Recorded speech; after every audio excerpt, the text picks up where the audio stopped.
सद्बुद्धि, सन्मार्ग और कार्य का संकल्प देना, अडिग रहे विश्वास तुम पर, ऐसा अंतः कर देना, मेरे हृदय में आने में तुम्हें कोई संकोच न हो।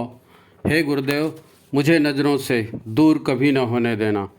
हे गुरुदेव, मुझे नज़रों से दूर कभी न होने देना। नमस्कार।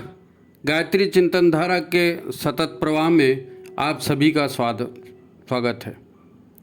मित्रों, स्वाधीनता पर्व क्यों मनाया जाता है? स्वाधीनता पर्व क्यों मनाया जाता है?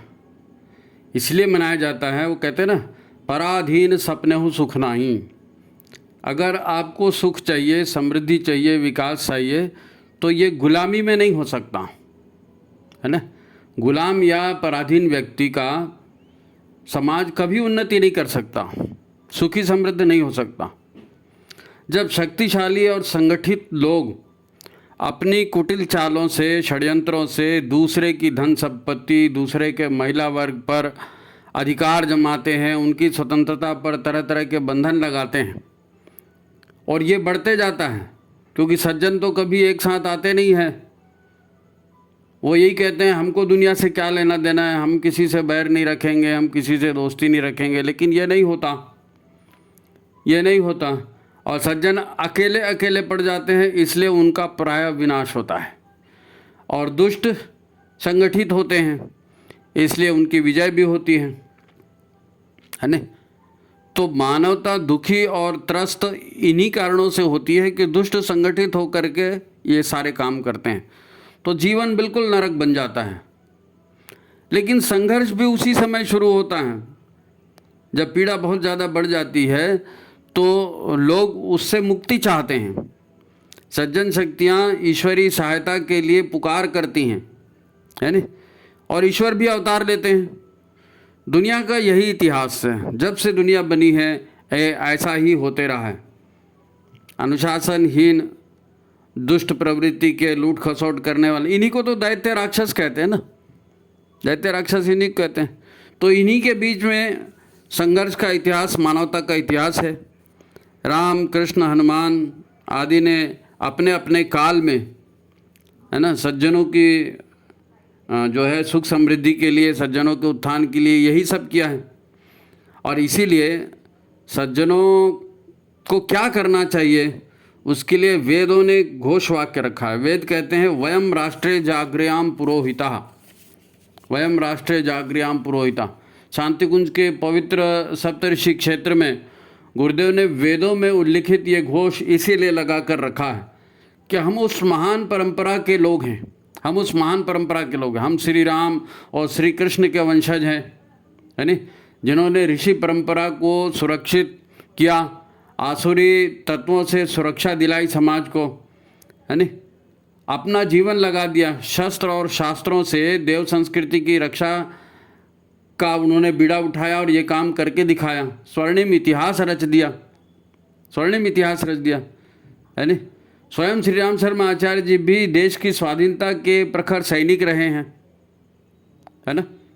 हमारे सामने शिवाजी, महाराणा प्रताप, गुरु गोविंद सिंह, बंदा बैरागी, स्वामी विवेकानंद जैसे नाम हैं, जिन्हें हम गर्व से अपना पूर्वज कहते हैं, गर्व से अपना पूर्वज कहते हैं। तो हम बार बार देवासुर संग्राम की चर्चा करते हैं, युग परिवर्तन की चर्चा करते हैं, और आसुरी प्रवृत्तियों को त्यागने की जो है बात करते हैं, मन को साधने की बात करते हैं। वो इसलिए नहीं कि ये नारे गुरुदेव ने दिए हैं, इसलिए नहीं कि ये नारे गुरुदेव ने दिए हैं, बात कुछ और भी है। पर इसकी याद केवल 15 अगस्त और 26 जनवरी को ही आती है, ये दुर्भाग्य है। केवल 15 अगस्त 26 जनवरी को इसकी याद आती है, दुर्भाग्य। ये सतत चलने वाली प्रक्रिया है। दरअसल हम न जो हैं संसार में रह रहे हैं, सांसारिकता में इतने ज़्यादा लिप्त हैं कि हमको अपने आँख के आगे की चीज़ कुछ दिखाई नहीं देती, कुछ दिखाई नहीं देती। इसलिए युग ऋषि आए हैं और उन्होंने सारा इतिहास, सारा वर्तमान, सारा भविष्य हमारे सामने अपने साहित्य से उन्होंने लिख करके रख दिया है ना। तो बात कुछ और भी है ना। तो केवल 15 अगस्त 26 जनवरी की बात नहीं है। परंपरा के निर्वाह के लिए ठीक है, आप 15 अगस्त मना रहे हैं, 26 जनवरी मना रहे हैं, जरूर मनाना चाहिए। उसके माध्यम से युग संदेश भी पहुंचाना चाहिए। देवासुर संग्राम में देव प्रवृत्तियाँ कैसे बढ़ें, ये भी प्रयास होने चाहिए, है नहीं। लेकिन हमें एक बात याद रखनी चाहिए कि गुरुदेव ने हमारे लिए जिन शब्दों का उपयोग किया है वो क्या है? युग सैनिक, सृजन सैनिक। ये सैनिक शब्द है जो ना, इस पर यह ध्यान दीजिए। युग सैनिक, ऐसे लोग जो युग की दुरावस्था को काट करके युग की दुरावस्था से संघर्ष कर रहे हैं, वो सैनिक। और संघर्ष करके नई देव संस्कृति की पुनर्स्थापना, देव संस्कृति की पुनर्स्थापना की परंपरा का नया सृजन, नई परंपरा का सृजन कर रहे हैं। ये शब्दों का प्रयोग हुआ है, लेकिन कभी इन शब्दों की चर्चा हम नहीं करते। क्यों? क्योंकि गुरुदेव तो करते हैं, गुरुदेव युग दृष्टा थे, हम नहीं करते। वो जानते थे कि युग परिवर्तन का कार्य या देवासुर संग्राम कोई एक दिन का कार्यक्रम नहीं है, एक दिन का इवेंट नहीं है कि हाँ कल उसने ऐसा किया था, हमने ऐसा कर दिया, सियावर रामचंद्र की जय, चलो प्रसाद बांट दिए, बात खत्म। हाँ, है ना भाई। यज्ञ की सुरक्षा, यज्ञोपवीत की सुरक्षा, गायत्री की सुरक्षा, गंगा की सुरक्षा, गौ माता की सुरक्षा, उनकी रक्षा के लिए हमारे पूर्वज युगों से संघर्ष करते आए हैं। हमारे ऊपर उन लोगों ने राज्य किया है जो है वो क्या कहते हैं, उस समय शेर और मन चलता था ना, 40 किलो का लगभग एक शेर मन होता है। तो कई मन जो है वो यज्ञोपवीत जब तक लोगों के कंधे से खींच कर उनको जला नहीं देंगे, तोड़ नहीं देंगे, तब तक वो खाना नहीं खाते थे। ऐसे दुष्टों ने हमारे ऊपर राज्य किया है, ऐसी पराधीनता हमने झेली है। उसके बाद ही तो युग परिवर्तन की बात आई। युग परिवर्तन एक दो दिन का काम नहीं है। पिछले 3-4 हजार वर्षों से ये धीरे धीरे धीरे धीरे करके दुष्टता फैली ना। आज हमारे अंदर भी वही चीज़ फैल गई है। तो इसी की रक्षा के लिए गुरुदेव आए ना। तो आज़ादी हमको किस चीज़ से चाहिए? स्वाधीनता हमको किस चीज़ से चाहिए? हमको आज़ादी चाहिए दुष्प्रवृत्तियों से, और उसके लिए संगठित होकर संघर्ष करना पड़ेगा, है नहीं। ये देश तो आज बने हैं, कुछ 100 वर्ष पहले इनकी अवधारणा की गई है कि ये देश ये देश ये देश। हाँ, पहले तो राजे होते थे, वो अपने अपने क्षेत्र में राज्य स्थापित करते थे, सांस्कृतिक एकता बनी रहती थी, अश्वमेध यज्ञ होते थे, राजसूय यज्ञ होते थे, और संस्कृति की एकात्मता बनी रहती थी सारे विश्व में। सारे विश्व को वसुधैव कुटुंबकम, सारी वसुधा एक परिवार है, ऐसी मान्यता हमारे ऋषियों ने दी है, और हम इसका पालन करते आए हैं और उसके अनुकूल आचरण करते आए हैं। हमारी संस्कृति में, हमारी परंपरा, परिवार परंपरा में ऐसे सूत्र हैं, वहाँ तक हमको इसको लेकर जाना है। ये हमको याद रखना पड़ेगा ये 15 अगस्त में कि ये सांस्कृतिक आज़ादी का दिन है। किरणवंतो विश्वम आर्यम, ये उस समय का जीवन लक्ष्य होता था कि हमको विश्व को आर्य बनाना है। आर्य माने कोई जाति नहीं, वो फिर ढकोसले में मत फंस जाना, किताबों में यही पढ़ा जाता है, आर्य यहाँ की जाति वहाँ की। आर्य माने सभ्य, तो विश्व को सभ्य बनाना, आसुरी सभ्यता से मुक्ति। आजकल जो है उसी को देवता कह रहे हैं। उस समय विश्व भर के लोगों को आर्य माने सभ्य बनाने का आंदोलन चलाया था। आज मनुष्य को देवता बनाने की बात हो रही है, क्योंकि तब और अब की परिस्थितियों में परिवर्तन हो चुका है ना। उस समय पर्यावरण समस्या नहीं थी, पर्यावरण समस्या नहीं थी, आज है। उस समय गौरक्षा समस्या नहीं थी, आज है ना। और उस समय ऐसा अलग अलग धर्मों के नाम से संसार नहीं बटा था, अलग अलग धर्मों के नाम से संसार नहीं बटा था। उस समय सीधा सीधा देव प्रवृत्ति और आसुरी प्रवृत्ति के बीच ही संघर्ष होता था, अच्छाई और बुराई के बीच ही संघर्ष होता था। कोई धर्म वर्म का नाम नहीं लेता था। ये तो अभी 1,500-2 हजार साल से ये धर्म और शर्म का खेला चल रहा है। नहीं तो धर्म तो जिसकी धारणा की जाए वो धर्म था। तो सत्प्रवृत्तियों की धारणा की जाती तो सत्प्रवृत्तियों का धर्म था। और ऐसा कोई उसमें तो ये तो नहीं था पैगंबर और उसको चालू करने वाला, नहीं, कुछ नहीं था। सारा विश्व केवल मानव धर्म या वैदिक धर्म या आर्य संस्कृति है ना और परंपरा, उसी से चलता था। अभी भी सारी दुनिया में भारतीय संस्कृति के, आर्य संस्कृति के अवशेष मिलते हैं ना। मैक्सिको में, ऑस्ट्रेलिया में, अफ्रीका में, यूरोप में, जापान में, इंडोनेशिया में, सब जगह मिलते हैं। क्योंकि उस समय पूरे विश्व को हम सभ्य सुसंस्कृत बनाने का ठेका लिए हुए थे। हम लोग ज्ञान का प्रसार करने वहाँ तक जाते थे और दुनिया को सुखी करते थे। आजकल तो हमको ही सुखी रहना मुश्किल हो गया। जॉब कहाँ लगेगा, पेट कैसे ठीक होगा, आजकल तो यहाँ तक बात आ गई है। नहीं नहीं, ऐसा पहले ऐसा नहीं था। सारी दुनिया में जो है भारतीय देवी देवताओं की मूर्तियाँ, शिव हैं, विष्णु हैं, राम हैं, दुर्गा, लक्ष्मी, काली, सरस्वती, कहीं कहीं नरसिंह भगवान, हनुमान जी। अमेरिका में तो हनुमान जी के बहुत हैं, यूरोप में नरसिंह देवता के बहुत हैं मूर्तियाँ मिली हैं, दुर्गा काली की मूर्तियाँ अरब देशों में मिली हैं। तो देवताओं की पूजा सारा विश्व करता था, उन्हीं के चरित्र को आदर्श मान करके उनका अनुसरण करते थे और सब लोग यज्ञ संस्कार करके जीते थे।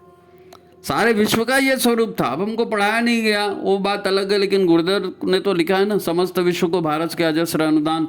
जरा पढ़ के देखो उसको। तो आज़ादी हमको किस चीज़ से चाहिए? आज़ादी हमको इस निकृष्टता से चाहिए। ये जो हमारे अंदर, गुरुदेव इसलिए तो बोलते हैं कि अपने अंदर की एक एक बुराई खत्म करो, क्योंकि असुरता का वही पर्याय है, वही पर्याय है। एक बनो, नेक बनो, क्योंकि जब तक एक नहीं बनोगे आसुरी शक्ति से संघर्ष नहीं कर सकते। नेक नहीं बनोगे तो तुम्हारे अंदर वो बात ही नहीं आएगी। काल बदला, समय बदला, असुरों ने छद्म युद्ध का सहारा ले लिया, छद्म युद्ध का सहारा ले लिया। तलवार के आधार पर, हिंसा के आधार पर, अपनी ओर से नया सिस्टम शुरू कर दिया। हम लोग गुरु परंपरा मानते थे, हमारा गुरु वो है, हमारा गुरु वो है, हमारा गुरु वो है, और गुरु परंपरा मानते थे। उन्होंने उसी को पैगंबर परंपरा बना दिया। अब गुरु को हम भगवान कहते हैं ना, तो उन्होंने पैगंबर को भी भगवान का रूप दे दिया। अपनी ओर से कुछ किताबें प्रचारित कर दी और एक हिंसक आंदोलन शुरू कर दिया, जो सारी दुनिया को जो कवर कर गया, जिसने सारी दुनिया में जिसने राज कर दिया। उसमें दूसरों को वैचारिक स्वतंत्रता नहीं दी जाती थी। उन्होंने नारी को गुलाम बना दिया, भोग्या बना दिया, परिवार परंपरा को ख़त्म कर दिया, संस्कार परंपरा को ख़त्म कर दिया, और ये सब हजारों वर्षों से चला है। आज युग परिवर्तन की बात क्यों आई? क्योंकि अब छोटे मोटे ट्रीटमेंट से ये सुधरने वाला नहीं है। तो आज की आज़ादी की लड़ाई, आज का देवासुर संग्राम, ये बहुत बड़ा है। आज 15 अगस्त पर हम लोग उसको याद करते हैं ना, तो सिर्फ याद ही नहीं करना है, वो हमारे ऊपर गुरुदेव ने दायित्व कितने दिए हैं वो भी हमको देखना है। पहले हम व्यक्तिगत स्वतंत्रता को महत्व देते थे, अब कहाँ मिलता है? अब किसी धर्म के खिलाफ आप बोल दो, सर तन से जुदा, मुंडी काट देंगे सीधा। हम लोग तो सबको आज़ादी देते थे, पिंडे पिंडे मतिर भिन्ना। हमारे यहाँ तो कहा गया कि जितने लोग हैं उतने विचार हैं। हाँ ठीक है, सब विचार रहने दो, जितने विचार हैं, जितनी नदियाँ हैं वो जाके सागर में ही मिलेंगी। हम तो इतने उदात्त विचार के थे ना। तो ज्ञान विज्ञान की खोज को हम महत्व देते थे। ये पिछले 2-3 हज़ार साल में जो है ना, सब मटिया मेट हो गया। नहीं, सारी कल्याणकारी परंपराएं ये सब नष्ट कर दी गई। और ये सज्जन लोगों से, सज्जन लोग जो है ना, इन्हीं को साम दाम दंड भेद करके अपने तरफ फुसलाया। नहीं तो दुष्टों में इतनी ताकत नहीं थी। हनुमान जी को मानने वाले, शंकर जी को मानने वाले, प्रचंड ब्रह्मचर्य वीर की ताकत रखने वाले लोग ये साम दाम दंड भेद में फिसल गए, साम दाम दंड भेद में फिसल गए, और धीरे धीरे जो है दुष्टों के साथ मिल गए, और फिर वही खाना पीना शुरू कर दिया, तो स्वयं भी दुष्टता में लिप्त रह गए। सारी संस्कृति, सारी परंपरा को ऐसे ही लोगों ने नष्ट कर दिया। लूट, शोषण, महिलाओं पर अत्याचार हैं। अच्छा, अन्याय को कानून का नाम देते हैं। हमारी किताबों में ऐसा लिखा है, हमारे कानून की किताब में ऐसा लिखा है, तो आपको ये करना पड़ेगा। अब अन्याय किससे मांगोगे? राज तो उन्हीं का चल रहा है, उनके खिलाफ बोलोगे तो आपको गर्दन काट देंगे। भारत सहित सारे विश्व के सज्जन परिवारों को एक तरह से आसुरी संस्कृति का, भोगवाद का गुलाम बना करके रखा है। सारी संस्कृति जो है, ये मानवता जो है, सारी मानवता जो है आसुरी संस्कृति और भोगवाद की गुलाम हो गई है। भोगवाद की, सद्बुद्धि का कोई स्थान नहीं है, सत्कर्मों का कोई स्थान नहीं है। हम खुद डरते हैं उससे, पता नहीं हम कहेंगे तो क्या होगा, पता नहीं हम ये करेंगे तो क्या होगा। गुरुदेव आए, उन्होंने ये दुर्दशा देखी और उन्होंने कितना बड़ा काम उठाया अपने हाथ से, कितना बड़ा काम उठाया। छोटे छोटे लोगों को पकड़ के उनके भीतर का आत्मविश्वास जगाया, और इस दुर्दशा से मुक्ति दिलाने के लिए उन्होंने कितना प्रचंड तप किया। वो अश्वमेध का गीत याद है ना आपको? मैं कभी उस गीत को नहीं भूलता, और हर बार मैं उसका उल्लेख जरूर करूंगा। और आप याद रखो, क्योंकि गुरुदेव ने जो विचारधारा दी है, गुरुदेव ने जो विचारधारा दी है, वही गीत बन करके अश्वमेध में हमने गाया है। तेरी करुण करा हमारे कानों से टकराई, वीर देश की माटी हमने तेरी शपथ उठाई। तो हमको अपना रोना नहीं रोना है, मैं, मेरा परिवार, मेरा ये, मेरा वो नहीं मानता, मेरा वो नहीं मानता। ये छोटी छोटी बातों में नहीं, छोटी छोटी बातों में नहीं, हमको एक साथ आकर के, और गुरुदेव के नाम से, गुरुदेव के नाम से, किसी का अहंकार नहीं, किसी की मैगिरी नहीं, गुरुदेव ने कहा है हमको करना है, हमारे भगवान वो है, महाकाल है, हमको उनका काम करना है। तो गुरुदेव ने ये सूत्र हमको दिया, तुम देव संस्कृति की, देव परिवारों की रक्षा करो, देव परिवार बनाने में जुट जाओ, देव संस्कृति के विस्तार में जुट जाओ। एक मशाल के नीचे, एक विचार के नीचे सारा समाज संगठित होना चाहिए, तब हम आसुरी प्रवृत्तियों से संघर्ष कर पाएंगे। गायत्री के माध्यम से घर घर सद्विचार फैलाओ। अब गुरुदेव ने, आप कई लोग रोना रोते थे ना, मेरी नौकरी का क्या होगा, मेरी लड़की के शादी का क्या होगा, मेरे को तो घर बनाना था। तो गुरुदेव ने फिर उस समय बोल के रख दिया सबको कि तुम मेरा काम करो, मैं तुम्हारे सारे काम करूंगा। युग परिवर्तन से बड़ा और कोई काम नहीं है, सज्जनता की वृद्धि से बड़ा कोई काम नहीं है, दुष्टों की गुलामी से मुक्ति का बड़ा और कोई काम नहीं है। तुमको मैं जगाने आया हूं, तुम सब मेरे साथ पिछले जन्मों में काम कर चुके हो, तुमको युग परिवर्तन का सृजन सैनिक बनना है, तुमको युग सैनिक बनना है। तुम ये काम करो, बाकी दुख दर्द तुम्हारे परिवार को मैं देखूंगा ना। ये गुरुदेव का आश्वासन है, तुम मेरा काम करो, मैं तुम्हारे साथ काम कर दूंगा। और उन्होंने पवित्र क्षेत्र जो है शांति कुंज का, जहाँ सप्त ऋषियों की स्थापना की है, वहाँ उन्होंने द्वार बनाया और उसके ऊपर लिखा, वो गुरुदेव ने लिखवाया है, वो वयम राष्ट्रीय जागृयाम पुरोहिता। और ये नारा उन्होंने पुनः उछाला, फिर से उछाला है। आज देव संस्कृति को मानने वाले दुनिया में सिर्फ 10% लोग बचे हैं, 90% बिगड़ चुके। सारी दुनिया वसुधैव कुटुंबकम, सारी दुनिया जिस देव संस्कृति को माना करती थी, आज वो सिर्फ 10% बच गए हैं। दुनिया की आबादी 9 अरब होने जा रही है, भारत की 1 लाख 1 करोड़ 100 करोड़ 140 करोड़ है भारत की। कहाँ गया जम्बू द्वीपे भारतवर्षे भरत खंडे आर्यावर्तैक देशांतर्गत। अब तो छोटा सा भारत बचा है, उसमें भी कई राज्य बचे हैं, वहाँ भी असुर लोग घुस चुके हैं, वहाँ भी असुर लोग घुस चुके हैं। मंदिर तोड़े जा रहे हैं, मारा जा रहा है, महिलाओं का अपहरण किया जा रहा है। और आज अगर आपने गुरुदेव का काम नहीं किया ना, आज अगर देव संस्कृति की रक्षा के लिए आप देश की रक्षा करनी पड़ेगी। आप देश बचेगा तो संस्कृति बचेगी, संस्कृति कोई हवा में तो लटकेगी नहीं। अपने पीड़ित भाइयों की, पीड़ित बहनों की सहायता के लिए समय नहीं देंगे, अंशदान नहीं देंगे, तो संस्कृति की रक्षा क्या होगी? संस्कृति की रक्षा क्या होगी? गुरुदेव तो कहेंगे हमने तुमको कहा था, तुमने किया क्यों नहीं?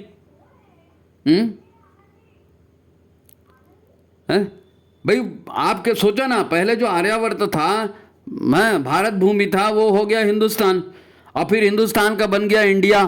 फिर सारे कॉपी किताब, सारे नीति सिद्धांत विचार सब गए ना, तुम्हारी सारी लाइब्रेरियां जला दी, जनेऊ सबके कंधे के जला दिए। क्या क्या बचा क्या तुम्हारे पास?